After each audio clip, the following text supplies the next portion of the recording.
Hello, welcome to class. तो आज हम लोग क्वेश्चन नंबर 4 देखेंगे, एक्सरसाइज 3.4 क्लास 6 मैथ्स में। तो इसमें आपको दिया हुआ है 100 से छोटी सभी संख्याएं लिखनी हैं जो 3 और 4 के सार गुणज, ताकि आप जब 3 और 4 के गुणज निकालेंगे और उसमें आपको जो कॉमन दिखेगा, मतलब उभयनिष्ठ गुणज दिखेंगे, वही आपके क्या होंगे, सार गुणज होंगे। ऐसे इंग्लिश में भी क्वेश्चन को समझ लेते हैं। Right all the numbers less than 100 which are common multiples of 3 and 4। तो इसमें क्या करेंगे, 3 एंड 4 के आप मल्टीपल्स निकालेंगे, फिर आप देखेंगे कि कॉमन मल्टीपल्स क्या हैं। अगर कॉमन मल्टीपल्स निकल आते हैं और 100 से वो स्मॉलर होती हैं, तो उन सारी नंबर्स को हम लोग लिखते जाएंगे। तो शुरू करते हैं क्वेश्चन को सॉल्व करना। तो सबसे पहले हम लोग 3 के गुणज निकालेंगे, यानी मल्टीपल्स निकालेंगे। गुणज निकालने के लिए मैंने बताया था कि इसी 3 में ही सब पूरे 1 2 3 4 5 6 का अप टू सो ऑन, जब तक 100 नहीं आ जाता है तब तक आपको मल्टीप्लाई करते चले जाना, क्योंकि आपको 100 से छोटी, मतलब 100 से छोटी नंबर आपको लानी है। उन्होंने बोला है कि 100 से छोटी संख्याएं लिखनी है। चलिए तो शुरू करते हैं। तो सबको टेबल तो आते ही हैं, ठीक है।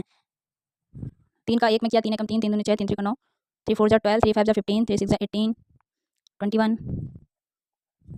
करते जाएंगे ऐसे ही मल्टीप्लाई, और जब तक 100 नहीं आ जाएगा तब तक हमको करना है। ये अब हम कैसे मल्टीप्लाई कर रहे हैं, यहाँ 10 तक तो आप कर लेंगे, फिर हम इसमें 11 का मल्टीप्लाई करें। 11 3 33, यानी 11 3 33, 12 3 36, 13 3 39, फिर 14 3 42। तो हम लोग ऐसे करते हुए मल्टीप्लाई पूरा करते चले जाएंगे, ठीक है। आप लोग गुणा करके अपना देख सकते हैं। 15 3 45, 48, 51। अगर मैं ज़्यादा मल्टीप्लाई करने में लग जाऊँगी तो फिर वीडियो लंबा हो जाएगा। 54 हो गया, 57। आई होप आपको समझ आ रहा होगा। अभी मैं 3 के मल्टीपल और गुणज निकाल रही हूँ, अभी 4 के भी निकालने हैं।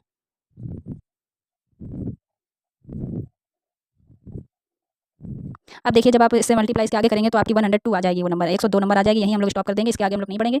अब चलिए 4 के मल्टीपल निकाल लेते हैं, मतलब गुणज निकाल लेते हैं। तो 4 एकम 4, 4 दूनी 8, 4 तीन 12, 16, 20, 24, 28, 32,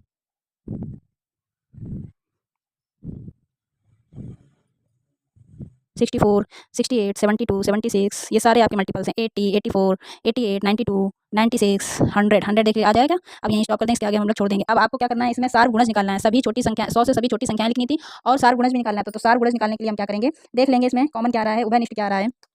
तो देखिए, सबसे पहले तो 12 आ रहा है, 3 में के भी टेबल में आ रहा है, और इधर 4 के में भी आ रहा है 12। फिर उसके बाद में आपका 24 आ रहा है, देखिए। और फिर उसके बाद में आपका 36 आ रहा है, यानी 36 आ रहा है आपका। और फिर उसके बाद में 48, 48 आपका कॉमन फैक्टर हो गया। और फिर उसके बाद में 60, 60 आ गया। और फिर उसके बाद में आपका आ गया 60 के बाद में 72, 72। और फिर आपका 84 यहाँ पर भी है, यहाँ पर भी है। और फिर देखिए यहाँ पर और कोई कॉमन है, 96 है, 96, 96 इधर है, 96 इधर है। तो ये आपके सार गुणज निकल आए, ठीक है। आई होप आपको वीडियो आपको समझ आई होगी। अगर आप, इसीलिए ये सार गुणज हैं। इंग्लिश में समझने के लिए क्वेश्चन है, right all the numbers less than 100 which are common multiples of 3 and 4। तो क्वेश्चन में ये कह रहा है कि 3 एंड 4 के आपको मल्टीपल्स निकालने के बाद में 100 तक आपको मल्टीपल्स निकालने हैं, और उसके बाद में उन दोनों का कॉमन देखना है, 3 एंड 4 का। तो मल्टीपल्स निकालने के लिए बताया था मैंने, मल्टीप्लाई करते जाना है आपको जब तक कि आपकी 100 ना आ जाए। तो 100 यहाँ पर आपका देख लीजिए आ गया, उसके बाद हमने स्टॉप कर दिया, और इसका भी टेबल पढ़ते जाएंगे। इसका भी 100 आ गया और इसको भी स्टॉप कर देंगे। उसके बाद में ही दोनों के कॉमन मल्टीपल्स निकाल लेंगे, और आपकी ये 100 से छोटी आपकी कॉमन मल्टीपल्स निकल आए, 12, 24, 36, 48, 60, 72 एंड 84, 96। नेक्स्ट क्वेश्चन है, निम्न में कौन सी संख्याएं सहअभाज्य संख्याएं हैं। सहअभाज्य संख्याएं होती हैं कि आपको जो नंबर्स दी गई हैं उनके आपको गुणनखंड निकालने हैं। अगर गुणनखंड केवल एक ही आता है तो वो सहअभाज्य संख्या होती है। और इंग्लिश में को प्राइम नंबर्स किसे कहते हैं, जिसमें कि फैक्टर्स कॉमन आपके एक ही निकलता है, उसके अलावा आपका कोई भी फैक्टर नहीं निकल पाता है, तो वो आपके को प्राइम नंबर्स होती हैं। तो चलिए हम लोग देखते हैं 18 और 35 का फैक्टर्स निकालना। 18 और 35 का अलग अलग निकालेंगे। तो पहले हम लोग 18 का निकालेंगे, पहले हिंदी में समझ लेंगे फिर इंग्लिश में समझ लेंगे ये क्वेश्चन। एक से हो जाएगा। फैक्टर निकालने के लिए मैंने बताया था, जिस नंबर से ये डिविजिबल हो जाती है वही उसके फैक्टर होते हैं। 2 से डिविजिबल है, 3 से, 4 के टेबल में तो आता नहीं है, 5 के में भी नहीं आता, 6 के टेबल में आता है, 9 दूनी 18, 18 एकम 18 खुद की भी टेबल से डिविजिबल हो जाएगी। फिर 35, 35 के लिए 1, 5 सत्ते 35, 7 पन्ना 35 और 35। देखिए इसमें आपको कुछ कॉमन दिख रहा है, कोई भी नंबर कॉमन नहीं आ रही है सिवाय 1 के। तो जिसमें भी, जिन नंबरों में कॉमन फैक्टर निकालने पर केवल 1 ही फैक्टर आए आपका कॉमन, तो वो होती हैं दोनों नंबर्स को प्राइम, यानी सहअभाज्य संख्याएं। दूसरा क्वेश्चन समझ लीजिए, 15 एंड 37। तो 15 आपकी किससे किससे डिविजिबल है, 1, 3, 5 एंड 15। 37, 1 एंड 37। तो इसका भी जो कॉमन फैक्टर है 1 ही निकल कर आ रहा है, इसलिए ये भी को प्राइम नंबर ही है। ये भी को प्राइम है, ये भी को प्राइम है। थर्ड वाला समझ लीजिए, सॉरी फोर्थ वाला, थर्ड वाला भी समझ लेंगे। 1, 17, 1 के भी टेबल में आता है, 17 के टेबल में आता है, और कुछ नहीं आता ये किसी के भी टेबल में। फिर आप देखिए ये 1 के टेबल में आता है, और ये 2 के टेबल में भी आया। मैंने डिविजिबिलिटी रूल्स बताए थे, उसमें फटाफट आप चेक कर सकते हैं। 2 से डिवाइड हो जाएगा, तो 2 से डिविजिबल है ये। 3 से डिविजिबल नहीं है, 4 से डिविजिबल है कि नहीं है, 4 से डिविजिबल है, ठीक है। उसके बाद में 5 से नहीं है, 6 से नहीं है, 7 से नहीं है, 8 से नहीं है, 9 से नहीं है, 10 से भी नहीं है, 11 से भी नहीं है, 12 से भी नहीं है, 13 से भी नहीं है, 14 से भी नहीं है, 15 से भी नहीं है, 16 से भी नहीं है, 17 से हो जाएगा एंड ये खुद की नंबर से हो जाएगा। तो एक ये तो कॉमन आ ही रहा है और साथ ही में एक और हमें कॉमन दिख गया ये। तो 2 कॉमन फैक्टर दिख गया, इसलिए ये को प्राइम नंबर नहीं, not coprime number. Okay, see number देख लेते हैं, इसको हिंदी में समझ लेते हैं। 30 और 415।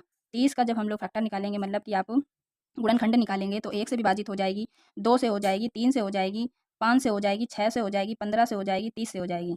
और 415 आपकी 1 से हो जाएगी, 3 से हो जाएगी, 5 से हो जाएगी, 83 से हो जाएगी, 85 से हो जाएगी और ये खुद के भी टेबल से हो जाएगी।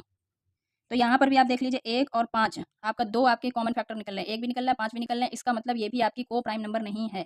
आगे ये जो 2 क्वेश्चन आपके बचे हुए हैं, ये आप लोग ट्राई करिएगा। अगर आपको इनमें कोई प्रॉब्लम होती है तो आप मुझसे पूछ लो। क्लास, तो ये क्लास 6 एक्सरसाइज 3.4 का थोड़ा सा यूनिक क्वेश्चन है, क्वेश्चन नंबर 7, जिसमें आपको लिखा हुआ है कि एक संख्या है जो 5 और 12 से विभाज्य है, तो और कौन कौन सी संख्याओं से वह संख्या सदैव विभाजित होगी। तो पहले वो हम लोग क्वेश्चन को समझ लेते हैं कि आखिर क्वेश्चन में क्या कह रहा है, क्योंकि क्वेश्चन समझना बहुत जरूरी है। एक्स मान लीजिए संख्या है, एक्स संख्या है कोई, अगर ये आपकी 5 से भी विभाजित है और 12 से भी विभाजित है, तो पूछा जा रहा है ये और किस किस नंबर से विभाजित होगी। तो इसको हम लोग एक एग्जांपल के थ्रू समझ लेते हैं। जैसे कि आपने कोई नंबर ले ली 36, ठीक है, 36 ले ली। अब ये देखिए किससे विभाजित है, मान लीजिए ये 2 से भी विभाजित है और 3 से भी विभाजित है और ये 6 से भी विभाजित होगी अकॉर्डिंग टू विभाज्यता के नियम से। हमने आपस में क्या कर दिया, गुणा कर दिया, 2 ताई 6। ऐसे ही हम लोग इसमें भी करेंगे, इसी एग्जाम्पल के थ्रू हम इस क्वेश्चन को सॉल्व करेंगे। हमें पता चल जाएगा अगर ये 2 और 3 से जैसे ये विभाजित थी तो वो 6 से विभाजित हो रही थी, ऐसे ही अगर ये नंबर 5 और 12 से विभाजित हो रही है तो मतलब वो और किससे विभाजित होगी, इन दोनों के गुणा करने से विभाजित होगी। ठीक है, तो मान लीजिए कोई एक्स नंबर है, वो 5 से भी विभाजित है और 12 से भी विभाजित है, तो वो इन दोनों के गुणा करने से भी विभाजित होगी। 5 गुणे 12 यानी 60 से भी ये संख्या क्या होगी, विभाजित होगी। ठीक है, इस क्वेश्चन को बस समझना जरूरी था, इसीलिए ये थोड़ा अलग तरीके का क्वेश्चन है। A number is divisible by 5 and 12, by which other number will that number be always divisible. मतलब कि जैसे कि एक्स मान लीजिए आप लोग, और आपको डिविजिबिलिटी रूल जैसे मैंने बताया था कि एक एग्जाम्पल के थ्रू आपने समझा कि 36 है, 36 2 से भी डिविजिबल होता है और 3 से भी डिविजिबल होता है। फैक्टर्स आपने निकालना सीखा था और उसके बाद में डिविजिबिलिटी रूल बताया था कि अगर वो 2 से डिविजिबल है और 3 से भी डिविजिबल है, तो वो नंबर आपकी 6 से भी डिविजिबल होगी। इसी एग्जांपल का हम लोग यूज़ करके इस क्वेश्चन को सॉल्व करेंगे कि अगर ये x आपकी 5 एंड 12 दोनों से डिविजिबल है, इसका मतलब it means it is also divisible by multiplication of 5 and 12। तो 5 एंड 12 का आप मल्टीप्लिकेशन कर लीजिए, 12 5 जा 60 और ये आपकी 60 से नंबर डिविजिबल हो जाएगी। जो मैं आपको